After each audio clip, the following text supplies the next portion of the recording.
Ladies and gentlemen and ladies first. Welcome to another week of the Medicine Ball Podcast. You could have chose to do so many things with your time, and you chose to be here. I appreciate it. Before we get into it, let that beat drop. Yes, welcome to Medicine Ball with your boy LS3 to be exact, and if you ain't in shape, at least your brain should be. Welcome to Medicine Ball, where we focus on giving your brain a six-pack by exercising your mind. But what does that mean?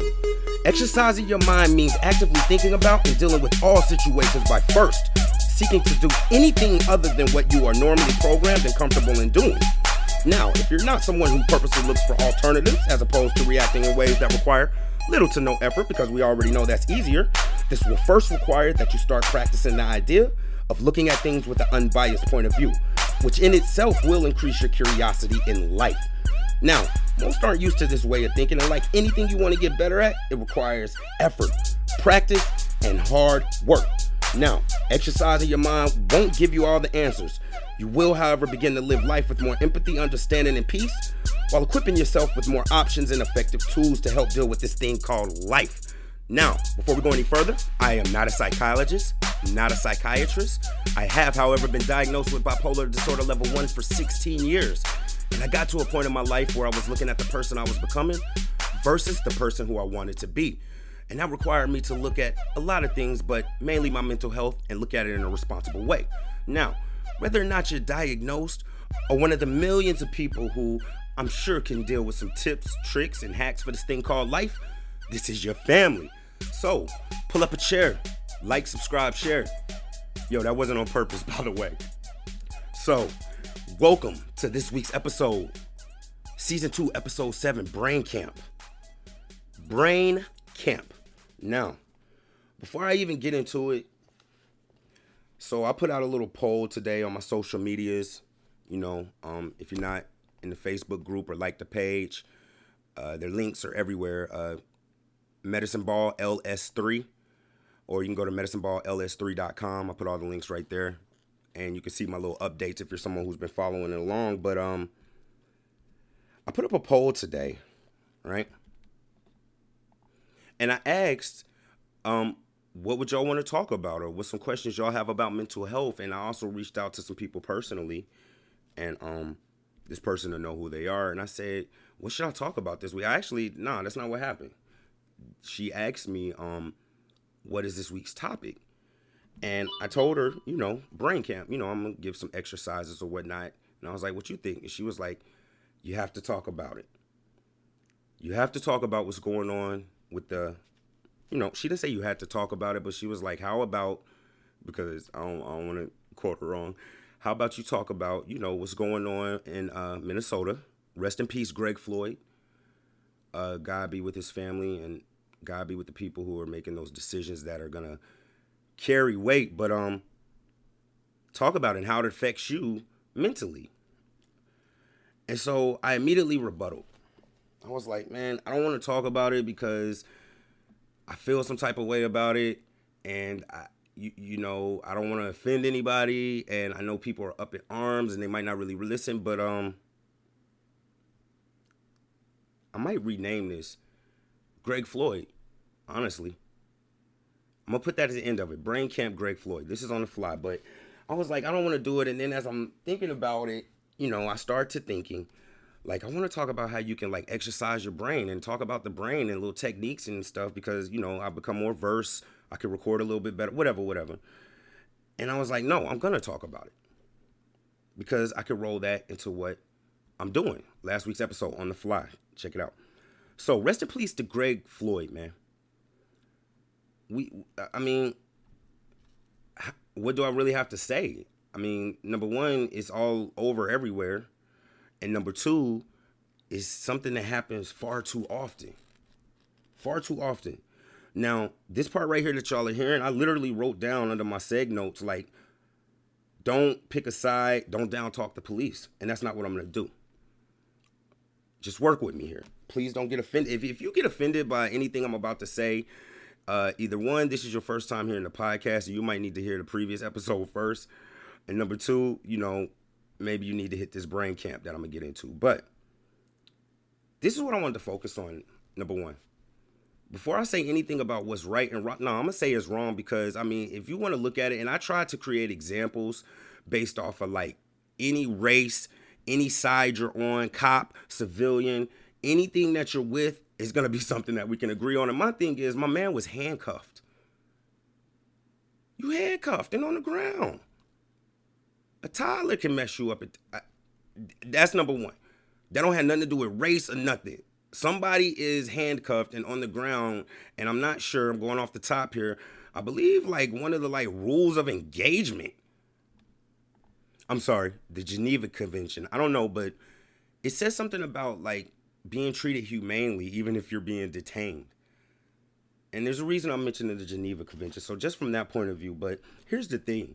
We have to come up with solutions, right? We need to focus, not just us, and I'm speaking to the black community or to everybody, but on behalf of the black community, because let's be honest, and I don't even want to do it because we'll talk about that in a second, but it's just like, if you just want to look at it bluntly, like another incident involving a black man dead and the cops and some type of like detainment. You feel what I'm saying? It's too many patterns. Like, it's one thing to say, yo, he pulled out a gun, but it's like another situation where it's another I can't breathe shirt that's gonna literally be able to, like, even the statement is the same. So it's a problem, but we need to focus on solution, right? So let me go from that into talking about patterns. We always talk about patterns. Patterns are like what it comes to when it comes to dealing with life, habits, and things of that nature. Just let's look at patterns, right? When I thought about this and I was like, man, this happens too much. And on top of that, like it's some type of background or some kind of like blueprint to it.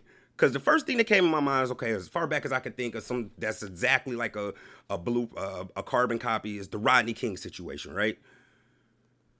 Something, an injustice happens to a black man. It's caught on camera. It's not really pursued and dealt with the proper way until the public sees the footage. Then it becomes a speaking out on injustices and demanding for justice. A lawsuit somewhere is involved, whether they live or die. There's protests. Then there's riots. Then there's national footage on the riots. And then somewhere there's always sprinkled in there somewhere like, yo, they're messing up their own community, or black store owner comes forward, and it's always, and I ain't trying to make light out of it, but just like, yo, let's look at the facts. Always carbon copy. And then, somebody says something, and then we mad, the cop eventually gets something done to him, and then it's a wrap. That's what we should be looking at. The only thing that's different, and I always talk about the numbers that tell, is like how often these things are happening. Like, you see what I'm saying? So it used to be like, yo, Rodney King, maybe it was a couple of years, and it's probably really not been spaced out, but it's only spaced out based on everybody being known about it, because black people, anyway, I'm not taking sides, but it's just like, where it makes this big national uproar where they televise it and everything, it was like once every 10 years, once every 5 years, once every 3 years, once every year, once every 12 months, once every 6 months, once every 3 months. We just had what happened in Georgia, and I don't even want to get into it. Y'all know what I'm talking about. So, like, let's just look at patterns. If you a coach of a team, like, regardless of the players on the team, if you don't win for 10 years, you're going to get a new coach. If you're a GM, rather, you're going to get a new coach, or else you don't deserve to be a GM. You're going to make an adjustment. So all I'm saying is, here we go again. People are upset. They're sensitive about it. We're out protesting. We're out rioting. They broadcast the riots again, and they say the same thing. Like, let's go ahead. I'm going to keep it real. They say, you know what they say? Look at those black people, and then we get mad. Oh, they're messing up their own communities. Yeah, it's probably disrespectful and condescending, but facts is we messing up our own communities. Like, we not even stopping to be like, yo, before we riot, this area has a bunch of black-owned businesses, so we can't hit. We're not even going about it the right way. You feel what I mean? So we need to come up with solutions. So I mentioned the Geneva Code, and I'm trying to stay with it here. And you have to play. Sometimes it's better to operate within. If there's a problem, doesn't it make sense that you have to solve that problem or get that problem resolved using the same system and techniques that caused the problem? So, for instance, there's a reason that these cops aren't being able to go straight to jail and that they could just say all this unreasonable force and all that. Because, and this goes into my second thing, I just talked about patterns, and we're talking about, again, let's keep the focus. This is brain camp. We're going into exercising the mind.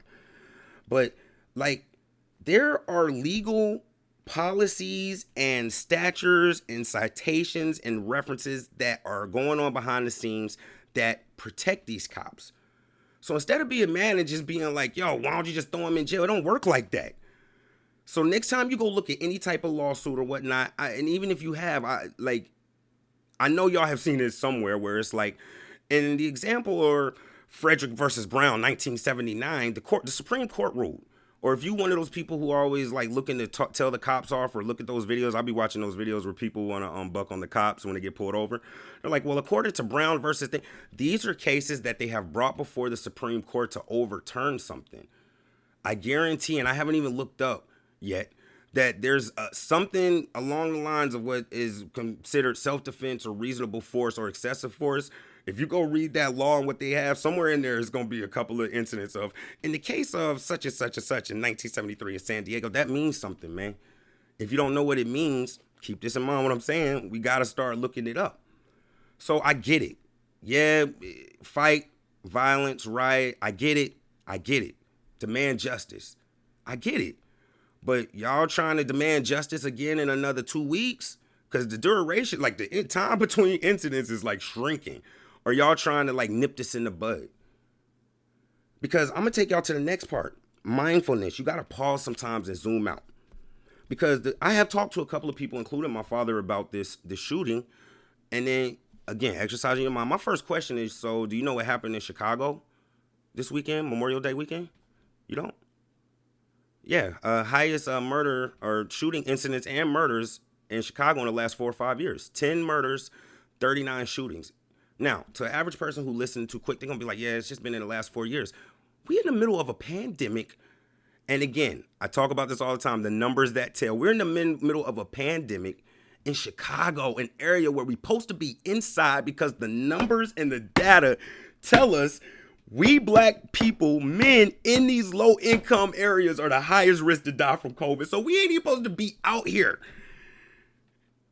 And then we want to go in front of these people and judges and throw out a race thing or something like that and demand justice. And this is what I'm trying to tell you, like to a wise person or a person who's aware of what's going on, or to the people who's writing these laws and whatnot, they definitely know about that murder thing in Chicago.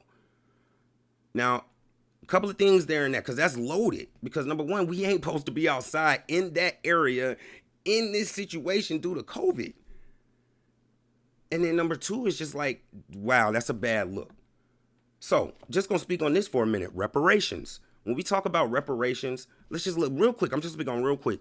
We're pretty much asking a person who we curse out, call racist, whatever. We don't know the systematic things that were put in place and the way that it works with this law out here to pay us some money. And not only that, who's going to pay for it? Like, where does that make sense just on a business scale? Because I'm with it. I'm with the reparations thing, but it got to make sense. It got to make sense. You can't bring math formulas into breaking down a literature piece or a ballad. You can't. I mean, you can, and guess what? It's going to look weird. It's going to stand out. It's going to be loud. It's going to make a big bang. It's going to get everybody's attention because I'm going to be like, what's these math numbers doing over here in this sonnet that was written? But if you want to like really translate it and be able to dissect, you might want to use an English formula for that ballot assignment. So what I'm trying to say is there are laws that happen. Like this cop got convicted of murder within 4 days. And that's just because, and again, I don't mean this in a way, like open mind, like as a country, we're desperate for anything to take our way from the pandemic. So it's too many eyes, the whole world on them. Like in the justice system now, let's reverse it. Let's say if it was a black officer who, I don't know, may have had a little drink, we human, and hit a pedestrian on his way home. And it was like, yo, he going to jail in 4 days. You're gonna be like, oh, that's too fast to process. And so you see what I'm saying? But that's what I'm trying to say. You got to zoom out and take it, and we can get stuff done. All right. So we're going to go from that. Rest in peace, Greg Floyd. This is going to be renamed Brain Camp Greg Floyd. We're going to go from that into what I want to talk about, the workout, because I, on the fly, check the last episode if you don't know what I mean by that. I know how I'm going to string this together, all right? So I ain't going to hold y'all. Medicine Ball with your boy, LS3. New beats on the way, by the way, because you know what I'm about to say. Check this beat. If you following me on my social medias, man, I just got me a Kai MPK MIDI with the drum pad and all the little knobs and bells and whistles, so I'm definitely back inspired and been working hard. Check this beat. We'll be right back. Brain Camp, Greg Floyd, Season 2, Episode 7, Medicine Ball. Yeah.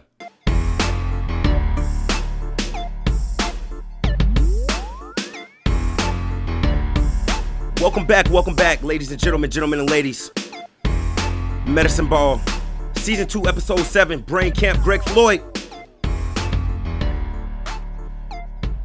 Every time I put this track in, man, y'all don't even know I be rapping while I'm editing it. You gotta let that beat drop. Hey. Welcome back. Let's get right into it, man. So what I'm gonna try to do in my attempt to always improve content for you guys and make it a little bit more listener friendly and more attractive. When you look on that joint, I realize, man, if I look on it, if it ain't skipping Shannon or something, and it's 40, 50 minutes, we're gonna put it all together in this next seg, man. So Brain Camp, man, we talking about exercising your mind, getting to a better place. I explain, again, rest in peace, what's going on with Mr. Greg Floyd and his family, or his situation rather. I wish them the best, and I showed y'all how to look at it from a different way, but it's kind of like I wanted to give y'all the workout. So I'm going to give y'all some workouts I do, and then, and again, if you've been following me, I've been talking about this, even, before the podcast, I've been doing this stuff, but I actually went and researched just to kind of see where I was, because I was like, people might go look it up and be like, he don't know this stuff, and it lines up, and I'm going to bring it together. So number one, man, I say this all the time, and for me, okay, so let me start off by saying this, man. When it comes to exercising your brain, or even trying to change how you think and deal and relate with situations and, relationships and your actions and whatnot, when it comes time for you to make a change, the most important part, and I always say this, you have to know yourself, right? It's like you got to go in and give yourself a physical, what can I mentally take, right? So when I say some of the things that I'm relating to myself, and that's why I'm starting to, give my workouts and my experiences, relate them to my diagnosis of bipolar and how it helps me. And as a matter of fact, I hope y'all are like, that's weird. Why would you do that? Because you have to know yourself. You have to know your diagnosis. So before I give these workouts, I'm a person who can motivate myself by talking trash. I gave y'all an example of a salad. Man, you've been eating Doritos all day. You can't eat a salad before you go to bed, bro. Gave you a simple of that. Man, you ain't get up and make breakfast, but you can't drink a smoothie. I know myself. So when I do things, I always talk about this in multiple podcasts. Man, you got to set yourself up for these wins and mark them down as actual victories so you can give you some moral support and boost. You got to have something to hold on to, right? So number one thing I do, and this helps me with my diagnosis and where I'm at and why, I'm able to cope a little bit more peacefully because, let me pause right quick. Anybody, all those people who called and texted me last week because they could hear it in my voice on the podcast, which I intentionally recorded it that way so you can see that I'm not perfect. I go through things too, and heard it in my voice and hit me up and checked on me. I appreciate that. All right, now back to what I'm saying. Okay, so a new language. Anybody who knows me, or even if you've been following me on my social medias, I just posted another 50-day streak, which I don't know if a daylight savings time or something caught me a couple of weeks back. But on my Spanish lessons, on the program I use, who I will not say their name, and I'm going to be transparent, I just had to go back and delete it because I blurted out their name, and I'm trying to work something out with them. If you know, you know. If you don't, oh well. But everybody's like, that might be corny. How does that help you or whatever? First of all, I talked about this before. When you learn another language and really learn it, now you're open up to a whole nother culture and a whole nother view of experiences, situations, information, relationships. Even in my job, I'm to the point now where I might be dealing with somebody who I can tell obviously prefers Spanish, and just by me throwing out a little word that's not some hablo inglés or something like that, that's a really, if you understand the dictions and the verbs and the conjunctions of the verb, it's not the right way to say it. Because I'm talking to somebody who'll be like, oh, he knows that. Oh, okay. And it might just build the relationship, but it opens me up with my diagnosis and the way I can be when I, overshoot sometimes and do research, which is the second part. Well, we'll say right into that. But it opens you up to new topics, new ideas. Like I had to really go back and take English lessons again to really comprehend and understand it because I just talked about the streak. I'm a streaky person. I related my ability, and this is just to show you how you can work it all together. Like I know I'm a streaky person, right? So like whether it be a time when I wanted to stop drinking, or I was drinking, or maybe I was smoking and I wanted to stop smoking or something like that. The streak is what got me through. It wasn't none of that other extra stuff, which probably like scientifically works. It's just like, yo, you don't win 3 days, right? So even with the streak, it pushes me every day to pursue it. And as I learn more and more, I'm satisfying my thirst for knowledge, which is part 2, curiosity. But before I go there, and I applied my pattern along with my trash talking to myself like, man, you can build up a streak for practicing Spanish, but you can't build up a streak on the daily Bible app. So it just went, and that might not be the right motivation, but for me and how I deal with my, diagnosis, my racing thoughts and focusing, it built me a streak. And now all of a sudden it's like, well, now I'm actually doing these daily Bible plans. Oh, okay. Now I'm reading these stories. Now it's interesting to me, and it's helping me to renew and strengthen my relationship and my faith and, God, my belief. All right. So that's the second thing. So right off of that, curiosity. So like, I don't know about y'all, but like, you just got to pay attention to life, how it works, and ride the wave, momentum, right? So chances are, if I'm looking at the conjugating of the verbs in Spanish, learning to look at things from new perspectives, even when it comes to the Bible app. The thing that attracts to, it's 2 or 3 different versions. Oh, okay. I've heard this verse a million times. I just didn't hear it in a way I understood it. Let me research. I wonder what these red letters mean when it shows up in the Bible. I don't know.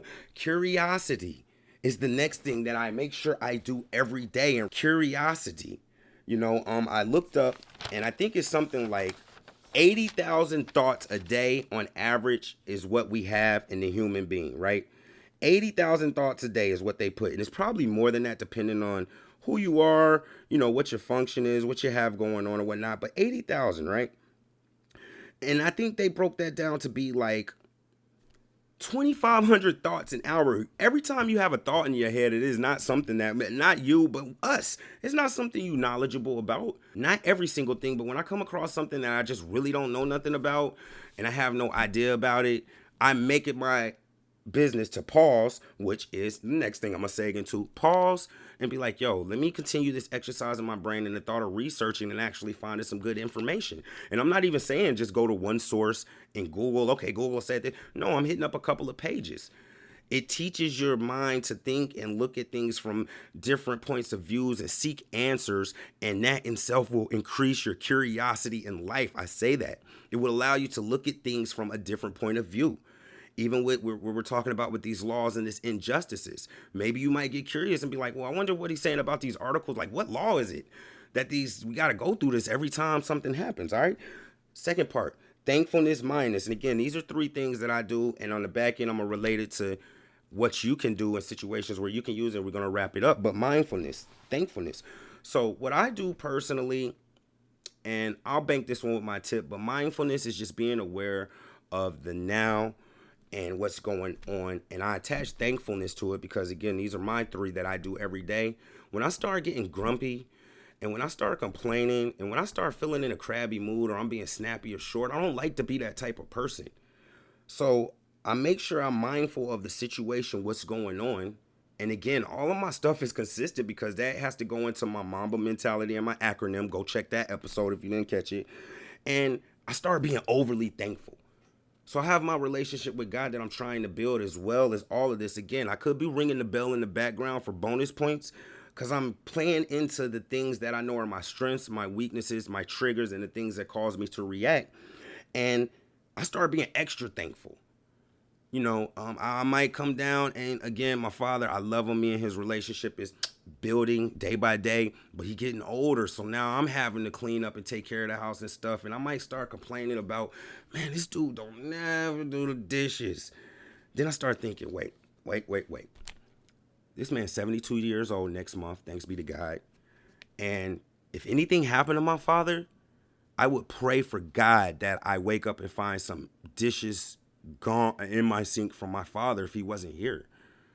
Furthermore, I'm complaining and I'm about to make a smoothie And even when I'm being grumpy about my smoothie, my dude, you grumpy because you can't fit your blueberries, your premium blueberries, into your smoothie. Who you think you are? Thank you got electricity. I know it sounds overly, but again, this is me and who I'm trying to be. Thank you for this electricity. Thank you for this blender. Thank you that I'm able to get the specific food I want to eat. Thank you that this guy leaves these dishes here, because I'll take some dirty dishes any day instead of nothing. Mindfulness of the situation and what's really going on. Even when I was talking about, again, the situation with Chicago, before you say, yeah, it's always high murders, mindfulness of what's going on. We're not even supposed to be outside. Aware, pausing, and as I say, a little sports thing that my father taught me was step off the green. Pause, zoom out so you can see the big picture and notice the patterns and things that come together. Now, I'm going to flip right off of that. What can you do? Yeah, LS3, maybe we've heard it, maybe we haven't. I'm not really into all that stuff. I want to get right, but that ain't my regimen. I got you. So when I was in high school, again, I went to Shiloh High School in Gwinnett County. Go Generals. It was I don't know, man. It was predominantly, y'all know the story, man. It was predominantly white at that time. Like, they actually had a football weight room and all of that. But anyway, long story short, this workout plan I call the peanut gallery. And some people might know what this is. I don't know if this is something everybody said. Well, I've heard people say it before, but when I was playing ball back at high school, the peanut gallery was people who couldn't bench press 145 pounds, which is equal to the Olympic bar and 145 plate. And I just wanted to get up out the peanut gallery so bad that I work hard. So I got a workout plan for y'all in the peanut gallery mentally. Welcome to the Medicine Ball Gym. Number one, an easy technique that you can use, and it's just piggybacking off of what I say, it's the mindfulness, thankfulness technique. Maybe you don't want to be all extra thankful. You might think it's corny and you don't stop. Breathe. And I'm going to show you how breathing can be something that you can do every day and tie it into mindfulness. So the next time you're getting uptight and you want to start practicing, or it's a situation that seems overwhelmingly, calm yourself, take a deep breath, but hold it. Hold your breath in. Keep holding it. Holding it and hold it until it's not until you want to breathe out, but until it's uncomfortable and your lungs burn. And as they burn and you exhale, realize how much a blessing it is to be able to have breath right now in this moment. Let's not take that for granted. That does a couple of things for you. Number one, it puts things in perspective of whatever you're going through. You're breathing. Hold that breath until your lungs burn. You're breathing.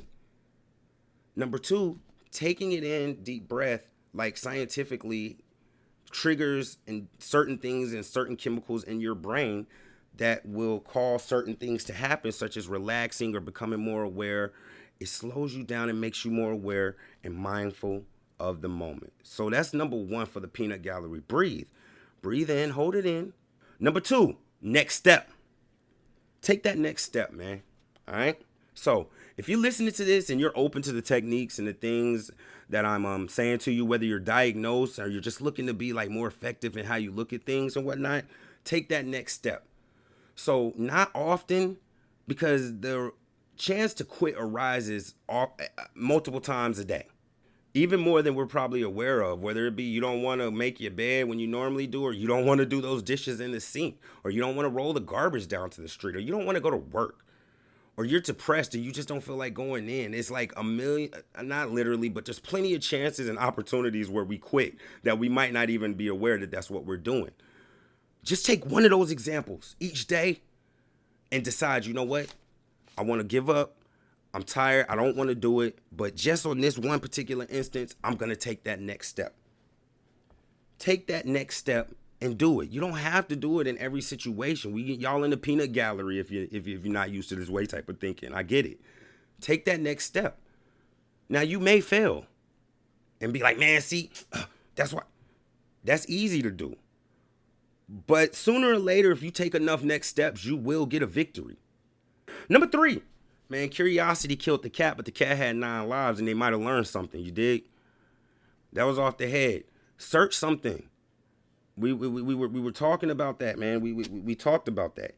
We think of 80,000 things a day. They say 2,500 things an hour. We don't know every single thing that comes across our mind because the average person, and when I say average, I mean all of us, like how human beings are, is too busy looking for something else to be distracted by. And when they're looking for something else, that means they don't either know what to do themselves or they rather somebody else. Even it could be a commercial. Like, man, dag, all these medicine commercials, and they be speaking fast. I wonder what they're actually saying. Bam, use that. You got a phone and you check this out, y'all. Hey, Google. You can literally talk to your phone. If you have something you don't know about, maybe you want to start a business or you want to know about algorithms to increase your followers so you can gripe about the injustices. Take that time, pick one thing a day, and actually put in the effort to go research it, and it will increase your curiosity in life, and the information you find may open you up to be able to look at things from an unbiased point of view. All right? Yo, we wrapping it up. I told y'all, man, I did the numbers. I did my research to see what's a good podcast number. MedicineBallLS3.com. Thank you guys again for joining me this week. Brain Camp, Greg Floyd, rest in peace, season 2, episode 7. Check me out. MedicineBallLS3.com. Also check me on all social medias, MedicineBallLS3.com. Join my group so we can answer polls. I've been speaking to some dope people, man, and I'm in the works. I got a little meeting on Sunday. I'm in the works to get like an actual doctor on here. All right? Yo, follow me, reach out to me, email me, all of that. I'm here for you. If you need, just an unbiased point of view or another way to look at it or just got some general questions, I'm very easy to contact, all right? Until next week, I love y'all. Keep your head up. I believe in you. You got this. Medicine Ball. Yeah.